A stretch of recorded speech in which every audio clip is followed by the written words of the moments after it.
Not be afraid to fail. We can do anything. If I worry about I choose to challenge stereotypes. I choose to challenge societal norms. I choose to challenge definitions and boxes that were constantly caged in. I choose to challenge the ordinary. Not be afraid to fail. We can do anything. If I worry about who liked me and who thought I was cute when I was your age, I wouldn't be married to the President of the United States.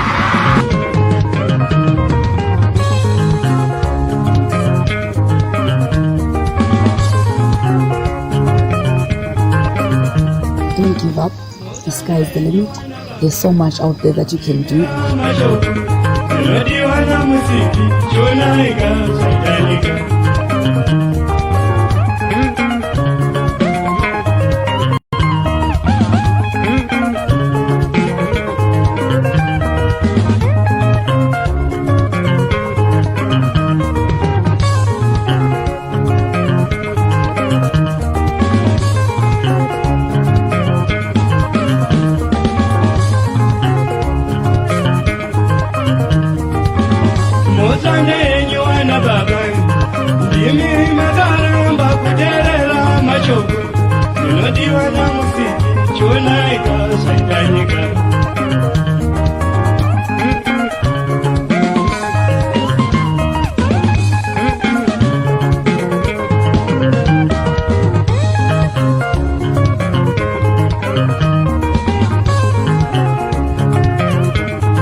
Welcome to this edition of the Free Talk, brought to you in proud partnership with the Frederick Newman Foundation. Now, we bring you the issues that should matter to you.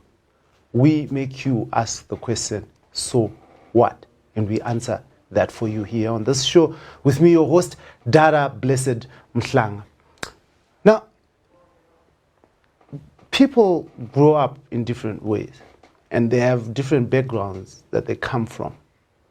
Today in studio, we are going to be talking to a young lady who grew up in Gwanda, some small village, but she's making the waves and changing the world. She has not allowed her background to decide or define her space in the discourse of her life and that of others. She's a lecturer and traveler and author of books. One of her major books that she wrote, controversial book that she's wrote, The Why in Your Men is Silent. Now, this is Yvonne Maposa, PhD chemical engineer, lecturing in the university in South Africa, and she joins us in studio this evening. Now, thank you very much, Yvonne, for agreeing to talk to us here on the Free Talk. And thank you for having me. Yeah. I'm actually from a small village in Plumtree. In Plumtree? Yes, it's near Gwanda. It's in the Gwanda is the capital of the province of Matabeleland South. So it's in the, I understand why you went for Gwanda, Yeah. but it's in Plumtree, just near Gwanda. Just give us a bit of your history, of your background, Yvonne, where you coming from, and just end to what are your sites. Okay, so I was born and raised in the village of Mambale in Plumtree. It's far at the far end of the Plumtree district. So it's very remote, very far from everything. So I had the typical village life, the walking to school with no shoes, you know, that people, you know, the rags story. Mm-hmm. So that was my story because I was born and raised there. And then as I grew up, we moved to Plumtree town, which is a very small town, like one main road type of small town at the border of Botswana, where nothing really happens. So I think because of where I come from, I just wanted more because I grew up in places with nothing. So I just wanted to, the first time I got a glimpse of the world, I just couldn't stop. That's why I just can't stop traveling, because I just want more. Mm-hmm. So I went to university in South Africa, and that's where I studied. And I started a NAST actually, and then I moved to South Africa, and then now I'm lecturing. When I'm not lecturing, I'm traveling. I'm always traveling. I'm always on the move. I just got back from Chimanimani right now. So I love climbing mountains. I love extreme sports. I just love being active. I love doing things. Yeah. Just tell us how it was, in the village where nothing happens. For the young people in that village, do they have hope? What keeps them moving? It was hard. I will just say it was hard. I've said before that being born in a village puts you several leagues behind the rest. Like you have a lot of catching up to do. You still need to learn things like switching on a light, which other people who are born in the city already know.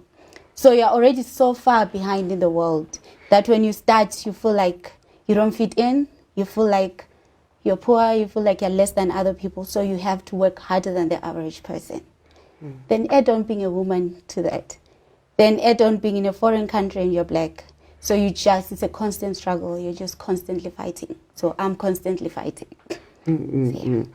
But how do you get to doing chemical engineering? I mean, from a village, what motivated you to choose chemical engineering, not being a teacher or a nurse? Because, some people just at that level, they're just looking at those small things. Okay, so my mom was a teacher, so I think that really helped a lot. So she would force me to read a lot of books. And through reading books, I think that's why I also write, to create my own world. Through reading books, I could see the world, a world that I've never seen. And then it was so fascinating. I wanted to see that. And university, Zimbabwe has a way of, you have to do sciences to do well. So I also fell into that. I ended up doing sciences in high school because if you have, like I had 4 units at grade 7, then automatically I was put in the sciences class. So up to upper 6, I did sciences. Then at NAST, I did applied biology and biochemistry. That's what I started off with. I didn't finish that degree. I went to South Africa. Then I started food science and technology undergrad. Then for masters, I did food science and technology. Then when we got to PhD, I was like, I have so much food science and technology. I need to branch off. So chemical engineering has food engineering in it. So that's how I branched off to chemical engineering in the food aspect of chemical engineering. You're quite a controversial person, following your social media comments and stuff like that. Where does that come from? I don't think I'm controversial. I think I just say things that people think but are not brave enough to say. I just say, I speak my mind. Like even my bio says I'm a rebel. I've just been rebellious. Like to me, the very fact that I came from a village and I'm where I am today, I'm sitting here talking to you, is an act of rebellion. Like I just broke all stereotypes. I just went against all odds. So I just speak my mind. Like life is short for me to be too respectful. I have to say what I want to say. So I don't know. People call it controversy, but I just call it speaking my mind. And how does that affect, on the gender aspect as you speak like that? How do people perceive you and look at you? I think by now, most of the people who follow me understand me because I say a lot of sexual innuendos. I speak a lot of words that other people would rather you found a better way of phrasing it. So some people feel like I'm too raw, if that's the word. Like, so you get people saying, oh, I've lost respect for you, or I used to look up to you. And I'm thinking, what was I gaining by that? So, but a lot of people actually agree with me because these are things that need to be discussed. But then we also know we're living in a patriarchal system where a woman is outspoken as I am, a woman is loud as I am, is seen as disrespectful, or you're too loud, you need to sit down, like Zikama. So I do get that a lot. I do get a lot of people trying to reprimand me or to calm me down. So yeah, I do get that. But most of the people follow me. I think they understand me by now. Does having a PhD add to a bit of your arrogance? I'm not arrogant, but it adds to, how do I phrase it? I'm actually glad I got my education because it gives me a standpoint in the world. It's something if I was uneducated and people are just silencing you. But now you can't call me dumb or you can't call me uneducated because I am educated. So I took that away. And I have strong views, and now I'm a specialist in my field. So I can sit in boardrooms and talk about my field, but I can also sit on Twitter and talk about real life. So it gives me range. Now I can, it's liberating. So giving a PhD is giving me freedom, not arrogance. Okay. So, yeah. Let's talk about the art that you have produced, the books. Which one's your best? We've got the Why in Your Men's, the Silent, Grasping at Straws. Which one's the best? This is like asking a mother to choose which child is the best, which child she loves the most. So I love all of them. They are very different. Like the Why in Your Men is Silent was a national bestseller because it's very entertaining. Grasping at Straws is an award-winning book. It won an award. So I love them on different ranges. I think I love the Why in Your Men is Silent because it's my firstborn. So it introduced me to the world. So, and it was very brave of me to write that book because it's quite controversial, and it's quite sexual, and it's quite, yeah. But tell us why the title. The Why in Your Men is Silent is simple saying your man is our man. Because I was going for the notion that monogamy is a myth. So people may marry one person, because they're going with the characters in the book, may marry one person but still fall in love with someone else, and it should be perfectly fine. Like polygamy should be perfectly fine. Our great-grandparents were doing well with more than one wife, and actually now we have more problems when we're in a monogamous situation. Why don't we just go back to polygamy? So, But do you believe in it yourself? Or this is an act of fiction? no, I do. I would do well in a polygamous relationship, I think. I think I would even do better than in a monogamous relationship. So I do believe in it. You put a disclaimer at the cover of your book. You said, you write here, side piece, makwapeni, side chick, mistress, homewrecker. I couldn't care less what you call me because I know I'm none of the above. It's way more complicated than that. Now, can you explain this statement? Okay, that wasn't me talking, that was my character putting it out there. I was saying we always judge the other woman. But what if the man actually really loves his wife and actually really loves this other woman?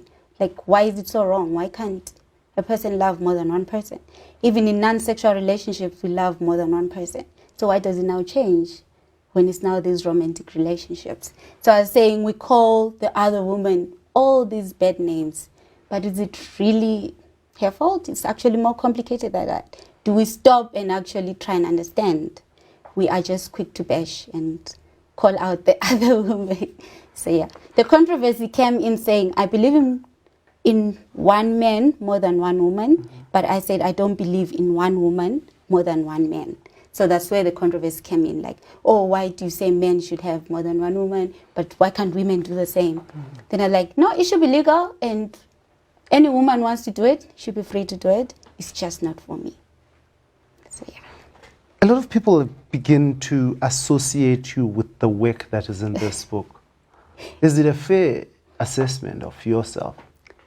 It is. I put myself in that trap because the character is a lot like me in terms of the way she speaks.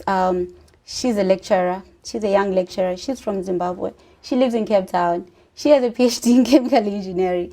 So I don't blame people for thinking that. But the reason I did that was, it was my first book. I really didn't want to go too much into research. I was busy with my PhD. I had so much going on. So I wanted something easy to write. And the only way I was going to write something that's very close to reality was to put myself in the book. So write my personality, write the surroundings that I'm familiar with. So there's a lot of fiction, but there's a lot of reality as well. So I just mixed it up. So someone listening to us right now would go back to your social media tweets and look at the men that we have never seen that you continue talking about who's in your life. That you will never see. Yeah. You want to ask why I never post someone's son? Because for many reasons. Because I'm my own person, and we live in a society where the other person easily gets blamed for what. Like I could write something, next thing is being bashed, or we live in a toxic and negative society. People always find ways to destroy stuff, and no one can destroy something they don't know.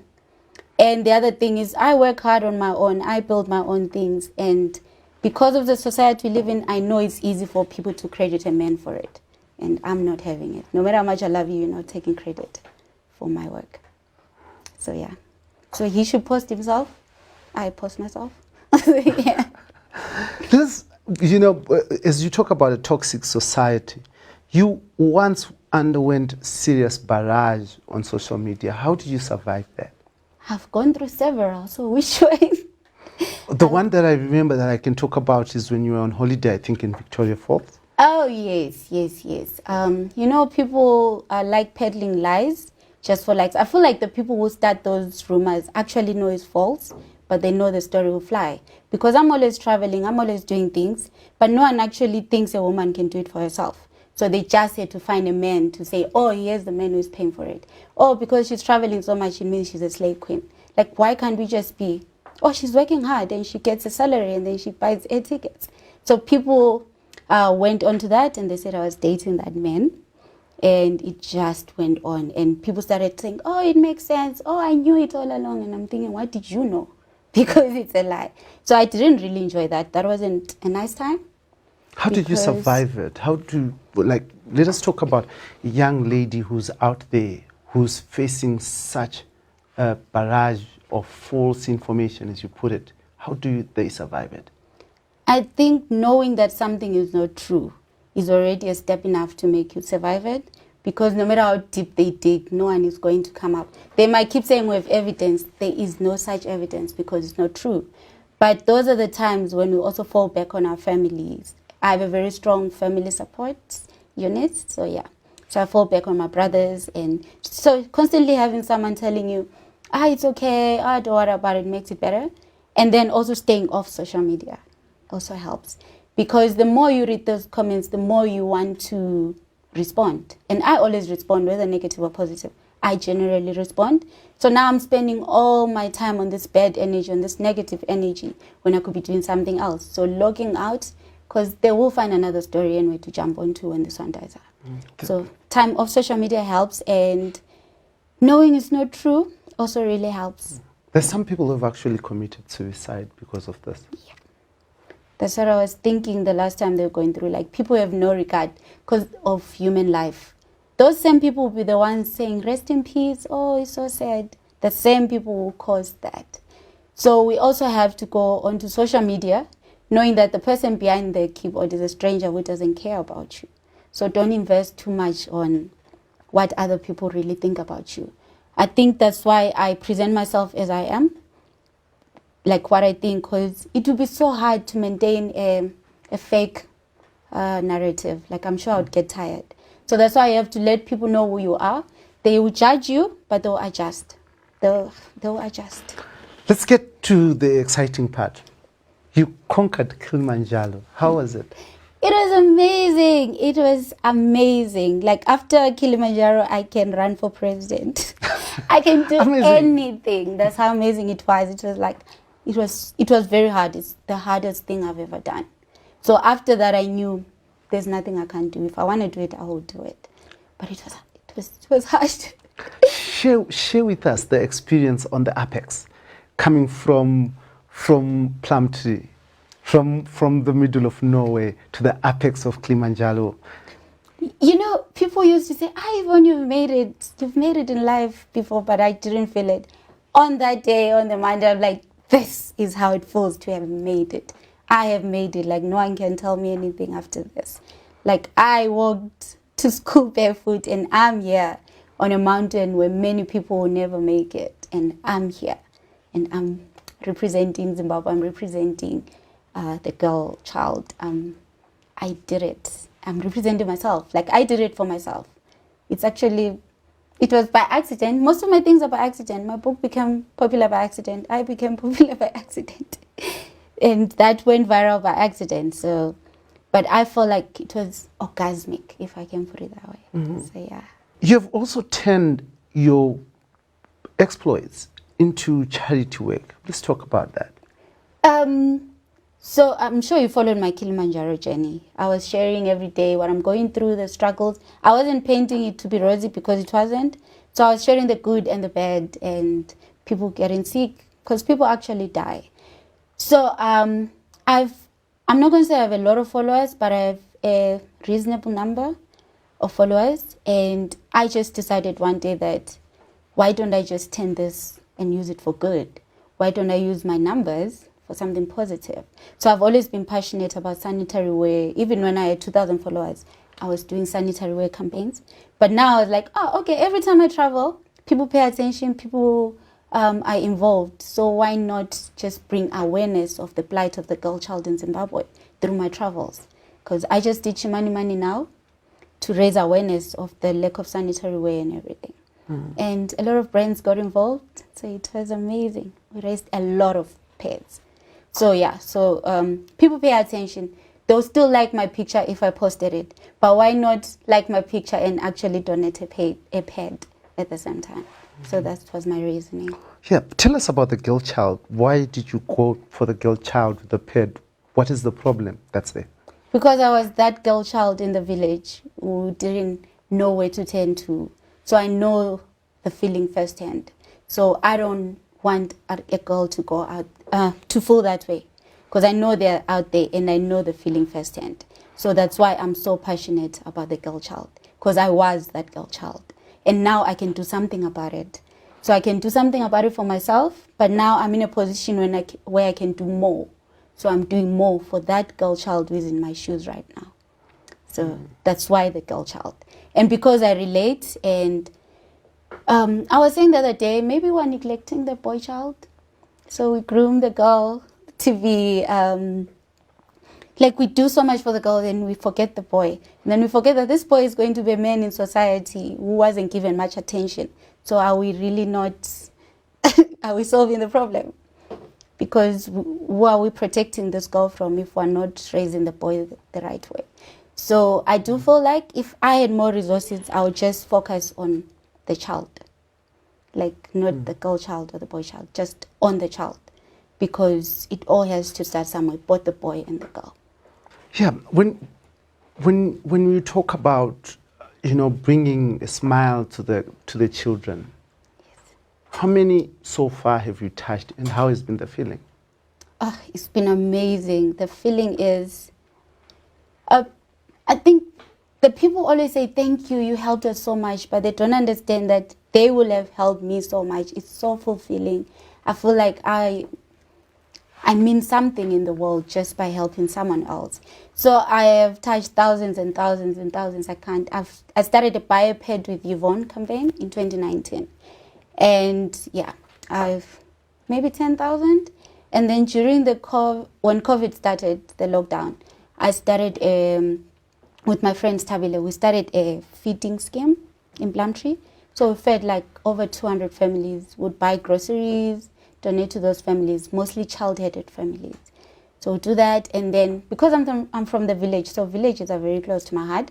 So I donate like exercise books, and whenever I can, I just drive out and meet them, donate whatever I can, food, clothes.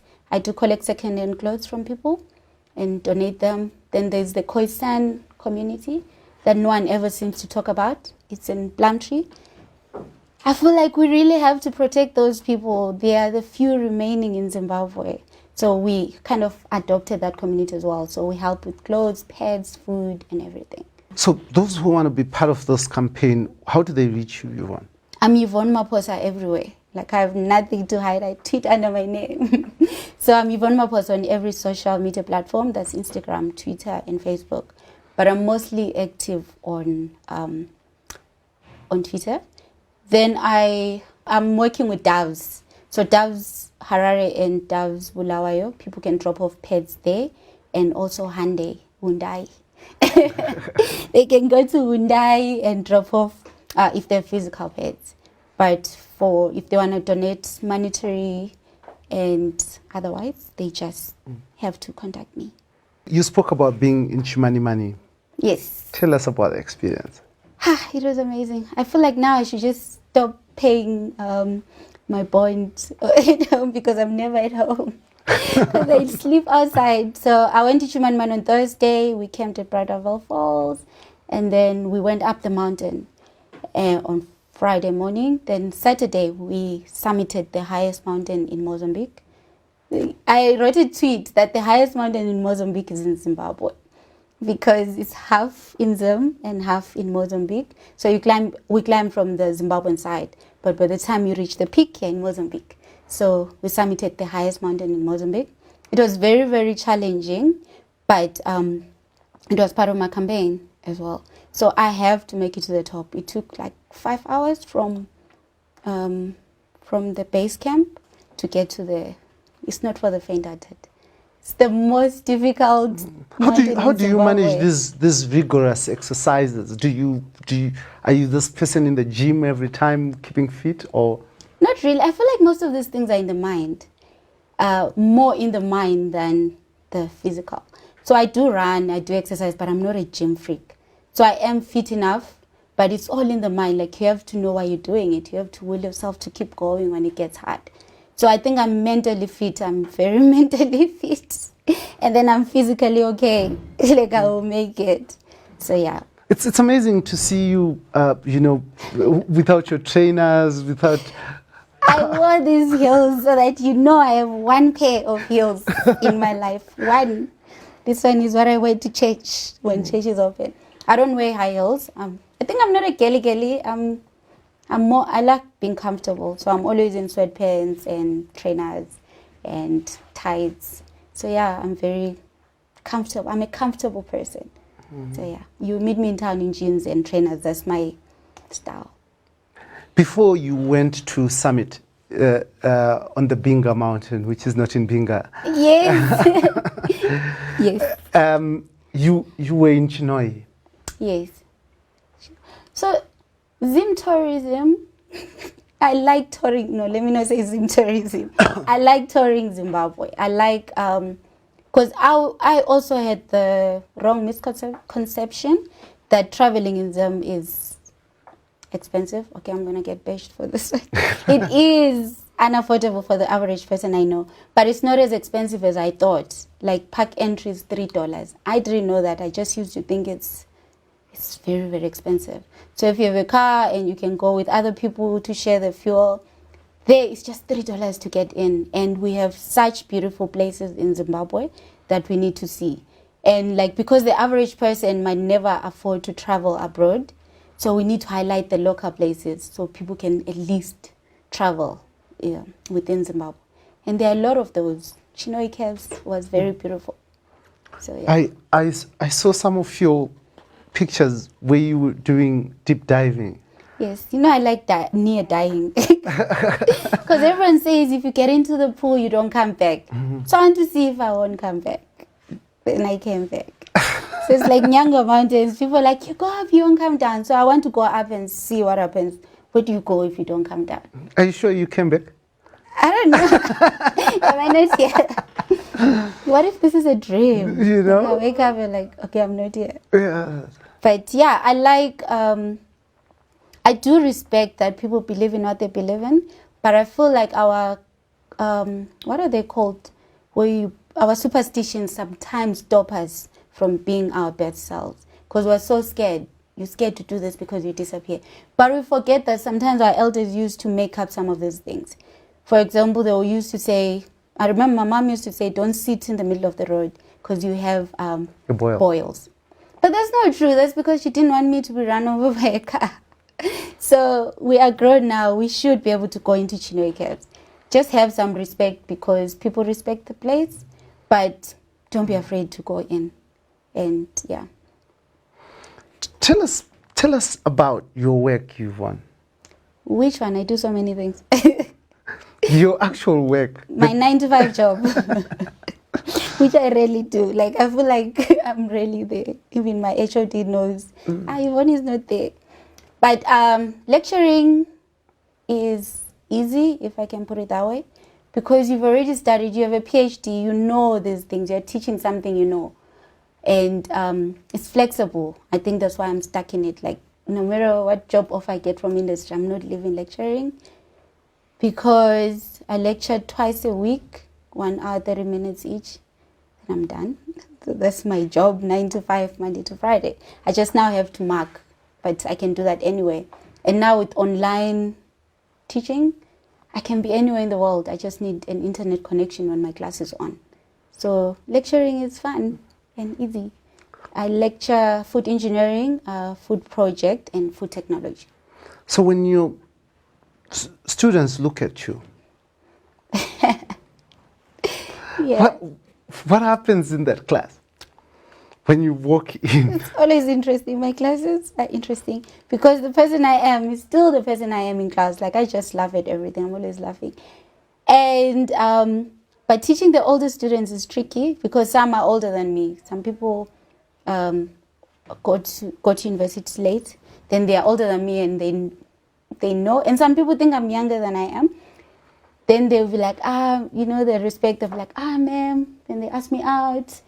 Oh, the tricky situations is I started lecturing when I was doing masters. So I was a student. So during the weekend, I'm a student. I want to go to the club. And then my students are also going to the same club. So we're meeting there in the club. And they're like, ma'am. And I'm thinking, I'm not ma'am. I'll be ma'am on Monday. I'm not ma'am right now. Just pass, pretend like you didn't see me. So yeah, that's always interesting.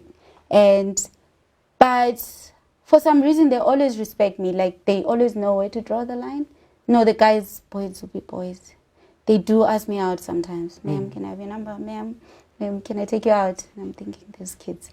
So yeah, they do that. But there is a lot of respect more than the negative. So it's mostly respectful.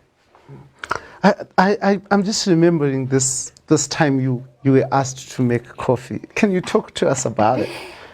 Because of who I am and my dress code, I'm always in jeans and trainers and a t-shirt. And a hoodie. Cape Town is usually cold. So I look like a student every time, or I look like a helper apparently. And when I have an afro, which I usually do, like just have my afro, apparently I look uneducated. So how does an uneducated person look? I don't know, but apparently that's how I look. I've always thought the educated guys, the most educated, the professors, they are shabby. They've got this just jazzy, unkempt beard. But that day, so there's a project that I was heading. That was the first time. So I go into the tea room. Then there are these older white guys, 3 of them. They're just talking. Then I get there and I'm like, hi, I greet them by name. Hi. And then they just brush me off. They say hi, but they brush me off. Then they're like, excuse me, can you go get us milk? We need coffee. Then I'm thinking, oh, okay. Then I went and I got coffee. And then it didn't register. I also made my own cup. Then they were almost done. Then they're like, it's a pity you now have to do these dishes. Sorry for the mess, because then I'm thinking, I'm not cleaning the dishes, but it didn't click.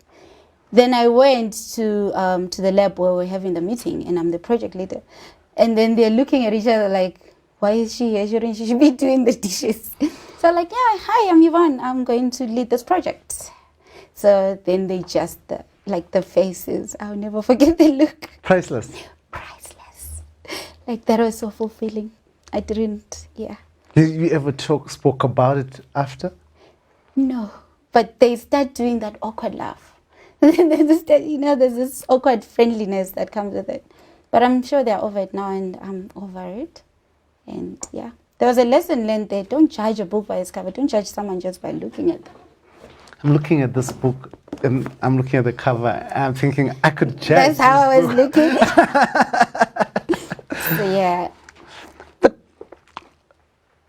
you have made it, Yvonne, and there's a little girl in some village in this country. What would you say to them to give them hope, or their parents who are listening to you?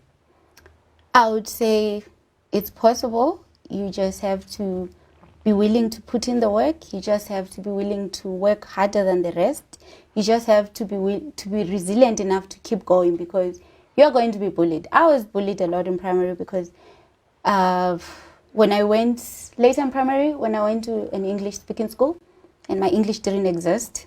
And kids are mean. Kids are the meanest people on this earth. So I was bullied. But you just need to get through it. And I went through a mission high school, which wasn't much. So you just kind of feel less, but you have to just keep your head up. You have to know you're going to feel less for a long time, but just know that one day it's going to pay off. You have to keep pushing.